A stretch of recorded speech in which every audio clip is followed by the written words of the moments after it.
अस्सलाम वालेकुम।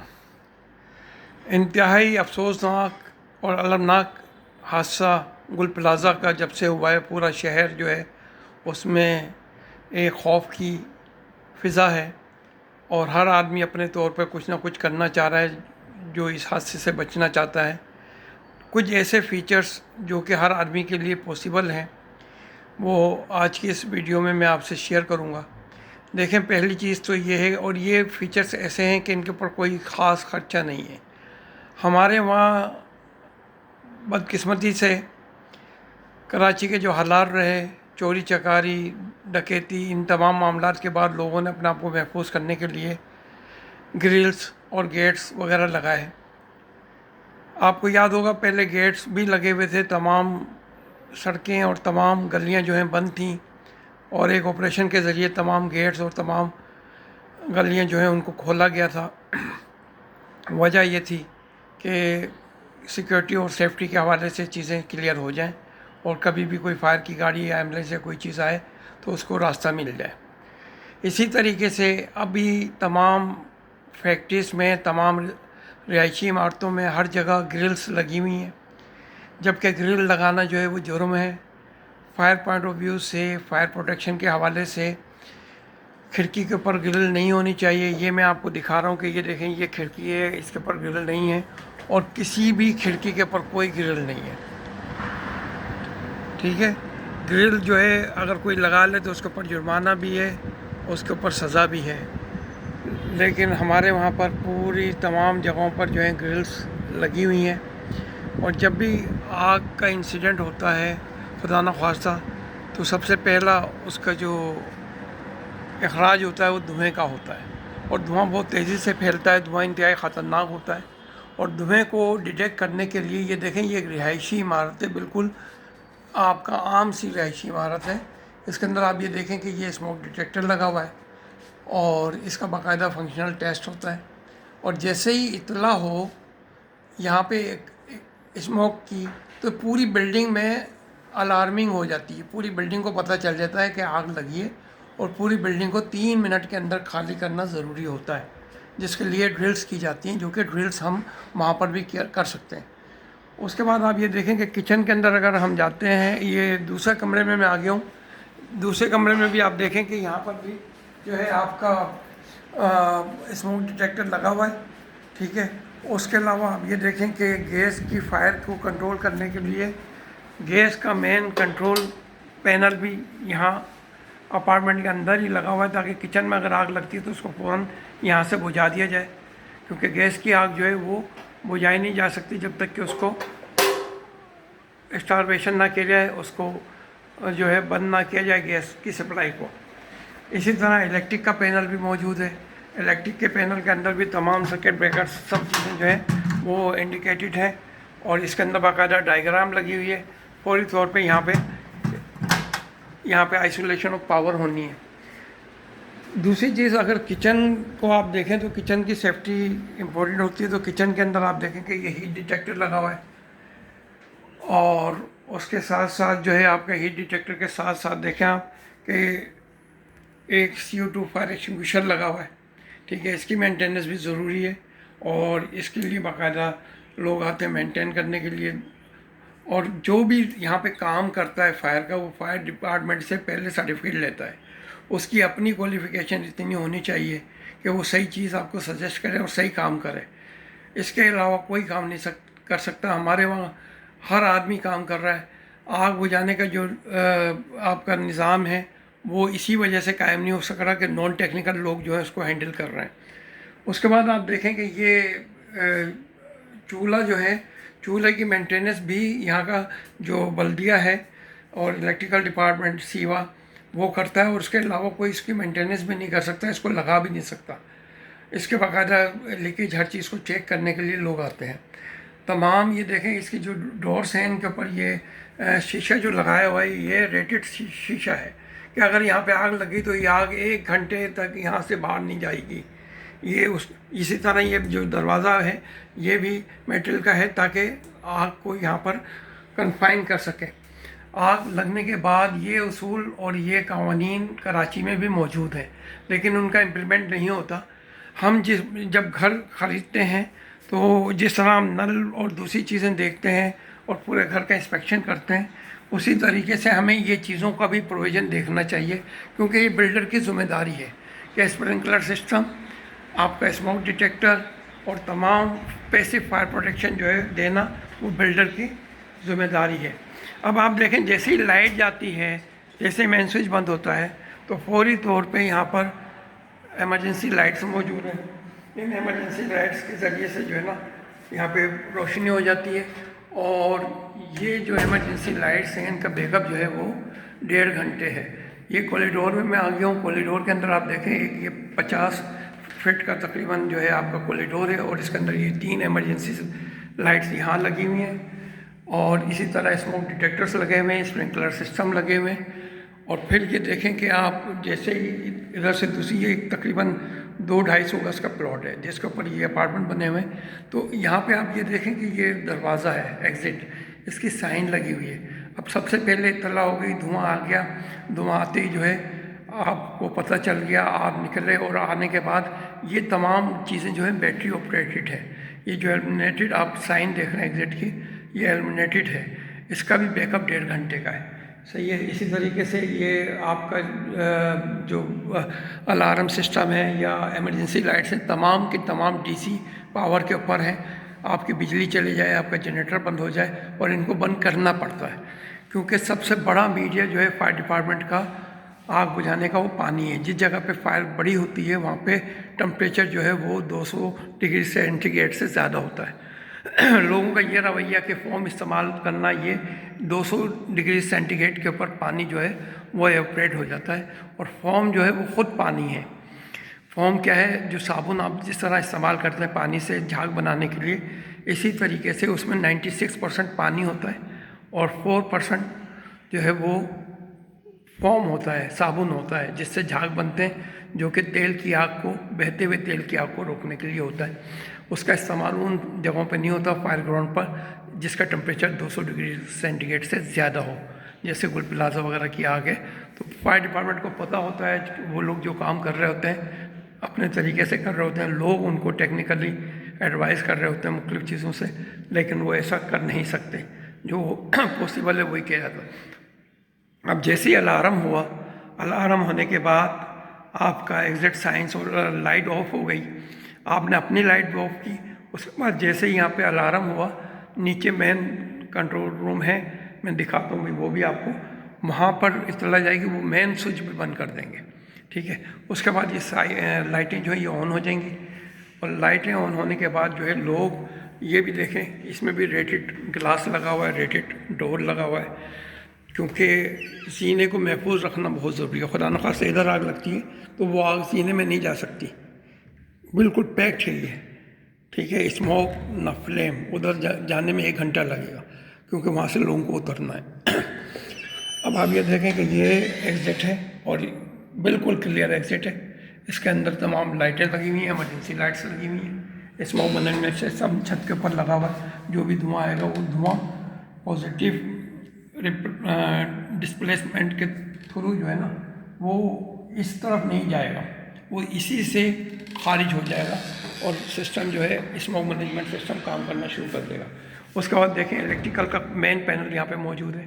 इसके ऊपर भी जितनी भी इसकी कवरिंग है वो मेटल की है, रेटेड है, ताकि खुदा न खास्ता आग लगे तो वो बाहर जल ना सके ये जगह।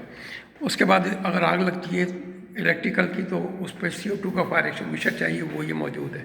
एक DCP का फायर एक्सटिंग्विशर, एक छोटा सा फायर एक्सटिंग्विशर है, इतना है कि अगर आग आपके सामने तो उसको बुझा दें।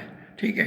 फायर एक्सटिंग्विशर को हमने पूरी उसका जो है फायर बॉल का जो है इस्तेमाल वो ममनू है NFPA के तहत, और फायर एक्सटिंग्विशर का इस्तेमाल उस वक्त तक आप कर सकते हैं जब तक कि स्मोक इतना है कि आप उसको इनहेल नहीं कर रहे। अगर इनहेल करने के काबिल हो जाता है, इतना फैल जाता है कि वो आपके सांस के ज़रिए आप में दाखिल हो जाए, तो स्मोक इतना ख़तरनाक होता है कि वो बंदे को पैरालाइज कर देता है। लिहाजा स्मोक फैलने से पहले फायर एक्सटिंग्विशर का इस्तेमाल है। अगर स्मोक फैल गया, फायर एक्सटिंग्विशर को छोड़ के, सब चीज़ों को छोड़ के आपको 3 मिनट में बिल्डिंग खाली करनी है। जबकि हमारे वहाँ फायर एक्सटिंग्विशर जो है वो पूरे शहर में फैला दिए गए। स्प्रिंकलर सिस्टम मौजूद नहीं है, जो कि यहाँ पे कंसील्ड है, ठीक है, दिखा नहीं सकता मैं। कंसील्ड सिस्टम है, जैसे ही लगेगा फायर होती है तो वो खुद ब खुद ऑटोमेटिकली जो है बाहर आके स्प्रे करना शुरू कर देता है। इसी तरीके से ये फायर बेल है। जैसा मैंने कहा कि जैसे ही आग लगती है सबसे पहली चीज़ होती है कि उसका पता सबको चल जाए। तो अब खुदा न खास्ता यहाँ पे आग लगती है, देखें ये मैनुअल कॉल पॉइंट है, इसको जो भी बंदा यहाँ दबाएगा पूरी बिल्डिंग में अलार्म होना शुरू हो जाएगा, ये बेल बजनी शुरू हो जाएगी, ठीक है। उसके अलावा CCTV भी मौजूद है, ठीक है। और आजकल ऐसे AI के स्मोक डिटेक्टर्स आ रहे हैं जो कि फॉल्स अलार्म नहीं देते, वो बिल्कुल स्मोक और फायर की सूरत में ही ऑपरेट होते हैं, ठीक है। तो अब आपका जो है ना AI की टेक्नोलॉजी जो है उसका इस्तेमाल बहुत अच्छा किया जा सकता है फायर पॉइंट ऑफ व्यू से। इसके ऊपर मेरे पेपर्स भी मौजूद हैं और इस पर काफ़ी चीज़ें मैंने ब्लॉग पे भी डाली हुई हैं, ठीक है। उसके अलावा ये देखें कि ये यहाँ पर फायर फाइटिंग के लिए जो फायर डिपार्टमेंट आएगा उसके लिए बाकायदा निज़ाम मौजूद है। हॉस गिल मौजूद है, राइज़र मौजूद है, हॉस मौजूद है, ब्रांच पाइप लगा हुआ है उसके अंदर, हैंड कंट्रोल, ठीक है। ये वो फीचर्स हैं जो बिल्कुल एक नॉर्मल, बल्कि नॉर्मल से भी नीचे की एक बिल्डिंग के अंदर यहाँ मौजूद है और ये एक स्टैंडर्ड है, सबको ये करना है। जो भी बिल्डिंग बनेगी, जो भी काम होगा और ये सब चीज़ें हमारे कवानीन में भी मौजूद हैं, ठीक है। इन चीज़ों का इत्तला होना ज़रूरी है। फिर उसके बाद ये देखेंगे लिफ्ट है, लिफ्ट के ऊपर बाकायदा फायर के नंबर लगे हुए हैं। उसके बाद जो है डायरेक्शन दी हुई है कि इन केस ऑफ फायर आपको लिफ्ट का इस्तेमाल नहीं करना है। जब लिफ्ट का इस्तेमाल नहीं करना है तो कहाँ पर आपको इस्तेमाल करना है, एग्ज़िट का इस्तेमाल करना है, ठीक है। अब मैं देखें इस एग्ज़िट से नीचे तक जाता हूँ और ये सब कुछ मैं बिल्कुल सरप्राइजली कर रहा हूँ, यहाँ पर किसी को कुछ पता नहीं है कि क्या कर रहा हूँ मैं। अब ये देखें कि ये बिल्कुल क्लियर एग्ज़िट है, कोई एक गमला, कोई बीच के अंदर हिंड्रेंस, तमाम जो स्टेप्स हैं उनके ऊपर जो है आपका स्लिपिंग रेजिस्टेंस स्टेप्स, दरवाजे देखें ऊपर से लेकर नीचे तक। अभी मैं 12th फ्लोर से नीचे जा रहा हूँ और आप ये देखें हर जगह पे जो है इमरजेंसी लाइट्स, ठीक है। और उसके बाद ये एक बड़ा इम्पोर्टेंट फीचर है कि जब आपकी आग लगती है तो अगर ये खिड़कियाँ खोल दी जाएँ जो कि जीने पर हैं तो जो धुआं होता है वो धुआं यहाँ से अखराज हो जाता है। आपको याद होगा कि पहले कराची के अंदर जितनी पुरानी बिल्डिंग है उसमें सीमेंट की जालियाँ लगी होती थी जीने के अंदर, वो स्मोक मैनेजमेंट सिस्टम था ताकि आग लगे तो जीने के ऊपर धुआं जमा ना हो और धुआं वहाँ से बाहर निकल जाए। लेकिन अब हमने क्या किया, उन तमाम जालियों को बंद कर दिया, उनकी जगह हमने शीशे के पैनल्स लगा दिए। अब नतीजा क्या है कि हम एक जो है कंपार्टमेंट बना दिया हमने जिसके अंदर कोई अखराज का रास्ता ही नहीं है धुएं का। तो इसके लिए जो है बाकायदा स्मोक मैनेजमेंट सिस्टम होता है। बड़ी जगहों पे जाएंगे, होटल्स पे जाएंगे, रेजिडेंस पे जाएंगे, ऊपर बड़े बड़े फ़ैन लगे होते हैं जैसे, तो वो जो फ़ैन होते हैं वो स्मोक मैनेजमेंट सिस्टम होता है, ठीक है। अभी ये देखें मैं जीने से उतर रहा हूँ, कहीं पर भी कोई यहाँ पे कोई चीज़ मौजूद नहीं है, बिल्कुल क्लियर, ठीक है। और इमरजेंसी लाइट्स मौजूद हैं और बिल्कुल ये प्रोटेक्टेड है कि अगर उस तरफ आग भी लगी हुई है तो ये दरवाजे ऐसे हैं कि वो आग इस तरफ नहीं आ सकती, ठीक है। स्मोक मैनेजमेंट के लिए खिड़कियाँ मौजूद हैं, इन खिड़कियों को ओपन किया जा सकता है और किसी खिड़की के ऊपर कोई ग्रिल मौजूद नहीं है, ठीक है। ये तमाम चीज़ें जो है ये देखें आप, ये डक है, ठीक है, ये खिड़की है, ये स्मोक मैनेजमेंट सिस्टम के लिए इसका, और बाकायदा जो है इसके तस्वीर हो जाए। ये देखें ये फायर बेल हुई है, ये फायर बेल जो हुई है ये इस चीज़ की इंडिकेशन है कि यहाँ पे इसकी टेस्टिंग हो रही है। आज संडे का दिन है तो ये टेस्टिंग कर रहे हैं इसकी, ये अभी ऑफ हो गई, ठीक है। इन्होंने ये टेस्ट किया है, ये भी बिल्कुल रैंडमली, मैंने किसी को कुछ नहीं बताया, यहाँ पर खुद ही हो गई है। और ये बताने के लिए कि भाई और ये पूरे, और इसकी जो आवाज़ की शिद्दत होती है वो तकरीबन 85 dB होती है कि सोता वो बंदा भी जाग जाए, ठीक है। अब ये आप देखें ये 7th फ्लोर पे मैं आया हूँ और अभी तक के कहीं फ्लोर के ऊपर, इस जीने के ऊपर कोई एक गमला, कोई एक रुकावट कहीं पे भी मौजूद नहीं है, ठीक है, ये वो फीचर्स हैं जो कि आपको इन केस ऑफ इमरजेंसी जो है वो निकालने में मददगार होते हैं। लेकिन बदकिस्मती से हम क्या करते हैं कि जीने के ऊपर सामान भर दिया, ऊपर जो जगह है जहाँ पे जीना बंद हो रहा है उसको हमने लॉक कर दिया। जीने को लॉक नहीं कर सकते आप, ऊपर जीने को लॉक नहीं कर सकते किसी भी सूरत में, ठीक है। तो यहाँ पे आपका ये जीने से मैं उतरते जा रहा हूँ, लेकिन कहीं पे कोई चीज़ मौजूद नहीं है, जबकि यहाँ की जो ज़मीन है, यहाँ की जो ऑक्यूपेंसी है बहुत महंगी है, कराची से बहुत महंगी है। यानी स्पेस अगर वहाँ पर लोग जो है इस्तेमाल कर रहे हैं तो ये स्पेस यहाँ के लिए तो उससे ज़्यादा कीमती है, लेकिन कर नहीं सकते क्योंकि कानून की बालादस्ती है, ठीक है। उसके अलावा जो है ना हमारे वहाँ एक और चीज़ है कि हम ऑक्यूपेंसीज को चेंज कर देते हैं। ऑक्यूपेंसी फायर के अंदर सबसे इम्पोर्टेंट होती है। जब आप कोई भी काम करने का सोचते हैं, आप स्कूल बनाएंगे, आप एलपीजी स्टेशन बनाएंगे, उसी वक्त से फायर सेफ्टी का बाकायदा कंसेप्ट आ जाता है कि इसको कितने डिस्टेंस में होना चाहिए, कैसा होना चाहिए, कितना इसका एरिया होना चाहिए, कितना ओपन एरिया होना चाहिए, और वो डिज़ाइन फायर एक्सपर्ट्स देखते हैं। तो हमारे वहाँ बदकिस्मती से क्या है कि हम किसी भी ऑक्यूपेंसी को, रेजिडेंस को स्कूल बना देते हैं, इस कारखाने के ऊपर जो है स्कूल बना देते हैं, स्कूल को जो है कारखाना बना देते हैं।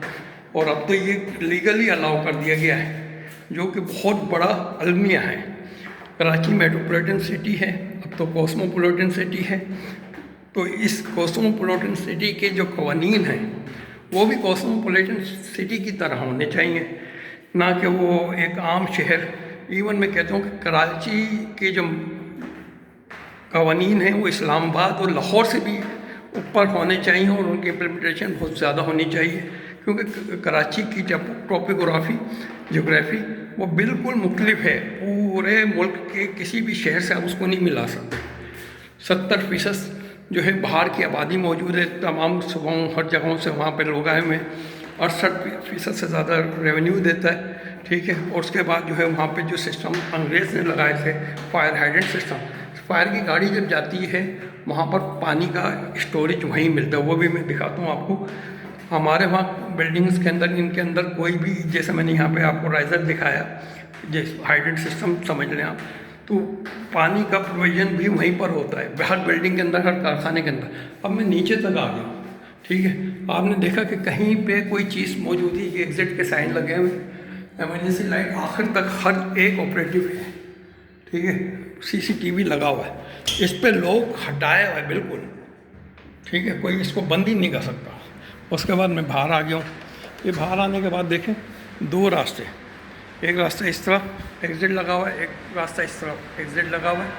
फायर एक्सटिंग्विशर्स लगे हुए, इस फायर का सिस्टम लगा हुआ है पूरा, ठीक है। सीसीटीवी लगा हुआ है और बाकायदा काउंटर मौजूद है, सिक्योरिटी गार्ड मौजूद है, ठीक है। उसने थोड़ा सामने आने से बासर किए, तो इसी तरह अलार्म सिस्टम मौजूद है, ठीक है। ये मैनुअल कॉल पॉइंट मौजूद है। तमाम चीज़ें जो है बिल्कुल इंटैक्ट हैं, ओपन हैं।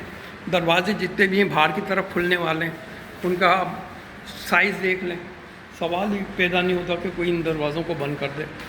और हमारे वहाँ क्या होता है कि शॉपिंग सेंटर्स के अंदर या मुख्तलिफ़ जगहों पर, शादी हाल के अंदर वो बंद होने होते हैं। मिसाल के तौर पे 12 बजे बंद होना, तो 10 बजे से दरवाजे बंद करने शुरू कर देते हैं जब लोग अंदर होते हैं। तो जब लोग अंदर हैं, जब तक के विजिटर और लोग अंदर हैं, दरवाजे बंद कर ही नहीं सकते आप।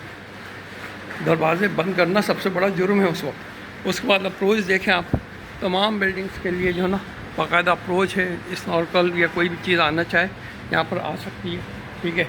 ये देखें, ये फायर का जो फायर ब्रिगेड आएगा उसको अपनी लाइन नहीं, इससे यहाँ पे अपना सिस्टम लगाना है, और सिस्टम लगाने के बाद ये कलेक्टिंग ब्रीचिंग है। पूरा जो बिल्डिंग है उसके अंदर सिस्टम फायर को जो प्रोवाइड कर रहे हैं, हाउसेस, कटर्स, एवरीथिंग, वो यहाँ पर कैबिनेट्स के अंदर मौजूद हैं। वो तमाम चीज़ें यहीं से उनको मिलेंगी। और गैप असेसमेंट यही होता है, फायर रिस्क असेसमेंट यही होता है कि आप क्या करते हैं कि फौरी तौर पे फायर डिपार्टमेंट का विज़िट करते हैं, अपना विज़िट करते हैं, जो चीज़ें जिनकी कमी फायर डिपार्टमेंट के पास है उनका प्रोविज़न अपने पास करते हैं, ताकि इन केस ऑफ इमरजेंसी किसी चीज़ की कमी ना रहे और चीज़ें जो है अच्छी तरीके से हल हो जाएं। पानी का स्टोरेज 1 लाख गैलन तकरीबन जो है फैक्ट्री के लिए, और इसी तरीके से हाई राइज बिल्डिंग्स के लिए ज़रूरी है। दूसरी चीज़ ये कि हाई राइज बिल्डिंग जो है ना, उसका स्नॉर्कल हरगिज़ हल नहीं है। बिल्डिंगें जो इस वक्त बन रही हैं वो जो है आपका 200 मंजिला बिल्डिंगें बन रही हैं, तो ये आपका स्प्रिंकलर सिस्टम जो आग बुझाने का निज़ाम है वही इसका निज़ाम है जिसके ज़रिए से आगे जो है कंट्रोल हो जाती हैं। अब आप देखें इतनी बड़ी बड़ी बिल्डिंगें, स्नॉर्कल आप कितनी ऊंची लेकर आएंगे, कितने लोगों को रेस्क्यू करेंगे, और हर 7 फ्लोर के बाद एक गैप दे दिया जाता है। एक फ्लोर को आप बना देते हैं, मिसाल के तौर पर उसको आपने पार्किंग एरिया बना दिया। मकसद ये होता है कि आग जो है स्प्रेड ना हो। जब धुआं फैलता है, जहाँ जहाँ धुआं जाता है, धुआं समझ जाएं कि आग वहाँ तक पहुँच गई है, और धुएँ को जमा नहीं होने दिया जाता, धुएँ को निकाला जाता है। क्योंकि अगर धुआं जमा हो जाए तो वो थोड़ी देर बाद धुआं जलता है। जब धुआं जलता है तो वो तमाम की तमाम चीज़ों को, पूरी बिल्डिंग के अंदर एक फ्लैश ओवर हो जाता है, जिससे जो है आग लगने का हादसा जो है वो बढ़ जाता है। अभी आप देखेंगे, अब मैं लिफ्ट से ऊपर जा रहा हूँ, जीने से उतर रहा था, तो ये भी लोग करने का मेरा मकसद यही था कि लोगों को ये बताया जाए कि एक आम बिल्डिंग, एक आम बंदा जो परेशान है वो इब्तदा कहाँ से करें। इब्तदा आप यहाँ से करें कि कम से कम एक अलार्म लगाएं पूरी बिल्डिंग के अंदर जिसकी आवाज़ हो, और तमाम खिड़की दरवाजे जो हैं उन पर से गिरलें हटा दें। और इसके लिए गवर्नमेंट को भी इकदाम करने पड़े तो इकदाम करे गवर्नमेंट, और तमाम ऐसी जगहों पर फौरी तौर पर जो है आपका अहकामात के ज़रिए से ग्रिल्स हटवाई जाएं। इतने बड़े बड़े इंसिडेंट हो गए, बल्दिया का इंसिडेंट हो गया, ये इंसिडेंट हो गया, ये ग्रिल्स की वजह से हुआ है। और मैंने आपको बताया कि सिक्योरिटी जब आप ज़्यादा करते हैं तो सेफ्टी कम हो जाती है, सेफ्टी जो है आपका कंप्रोमाइज़ हो जाती है। इन दोनों के दरमियान बैलेंस होना ज़रूरी है। बिलाशुबा कराची के हालात ऐसे रहे, लोगों ने अपनी सिक्योरिटी के हवाले से बहुत ज़्यादा कॉन्शियस रहे। 4 दरवाज़ा अगर आपकी बिल्डिंग में है तो आपने एक दरवाज़ा खोला गया, सिक्योरिटी के एक ही दरवाजे पे देनी पड़ेगी। तो वो जो 3 दरवाज़ा आपने बंद किया ना, वो आपने अपनी बिल्डिंग को पिंजड़ा बना दिया, वो आपने अपनी सेफ्टी को कंप्रोमाइज़ कर लिया है। ठीक है, तो अभी फ़िलहाल इतना कर लें, कुछ भी ना करें, सिर्फ इतना कर लें कि अलार्म लगाएं और ड्रिल करें, और कोशिश करें कि जितनी ग्रिल्स वगैरह और बैरियर्स हैं ना, और जो फायर डिपार्टमेंट की एक लेन होती है इमरजेंसी लेन, कोशिश करें उसको कायम करें गवर्नमेंट लेवल के ऊपर, पब्लिक लेवल के ऊपर, हर लेवल के ऊपर। और एवैक्यूएशन ड्रिल्स जो हैं वो स्कूलों के अंदर बच्चों को करवाई जाती हैं। बिल क्लिंटन एक मरतबा जो है अपने किसी तकरीब में था, और उसने क्या किया कि वहाँ पर अलार्म हो गया, वो विदाउट एनी सिक्योरिटी वो वहाँ से निकला। तो सिक्योरिटी ने बाद में बाकायदा प्रेस कॉन्फ्रेंस में उसने कहा, सिक्योरिटी जो फायर डिपार्टमेंट और लोग थे, वो वहाँ के जो उसके सिक्योरिटी के लोग थे, कि आपने बहुत बड़ा रिस्क लिया है और आप निकल गए। उसने कहा भाई मैं बचपन से ये सीख रहा हूँ कि अलार्म हो गया तो मुझे निकलना है। अब मुझे इसकी वो नहीं है कि सिक्योरिटी बात की चीज़ है, पहले मैं अपनी सेफ्टी तो कर लूँ। तो ये चीज़ें तमाम इनबिल्ट होती हैं। अपने बच्चों को ये तरबियत करवाएं, स्कूलों में ये तरबियत करवाएं, हर जगह ये तरबियत करवाएं कि आग जो है वो टाइम है। सबसे बड़ा गेम जो है फायर का, और सबसे बड़ी थीम जो है फायर की, वो कंट्रोल ऑफ टाइम है। अगर आपने टाइम कंट्रोल कर लिया, आप 3-3.5 मिनट के अंदर एवोक्वेट हो गए, तो आपकी ज़िंदगी सेफ़ है। अदरवाइज़ इस तरह के इंसिडेंट होते रहेंगे और हम सिर्फ इसके ऊपर मातम करते रहेंगे। अब अमल करने की ज़रूरत है। शुक्रिया।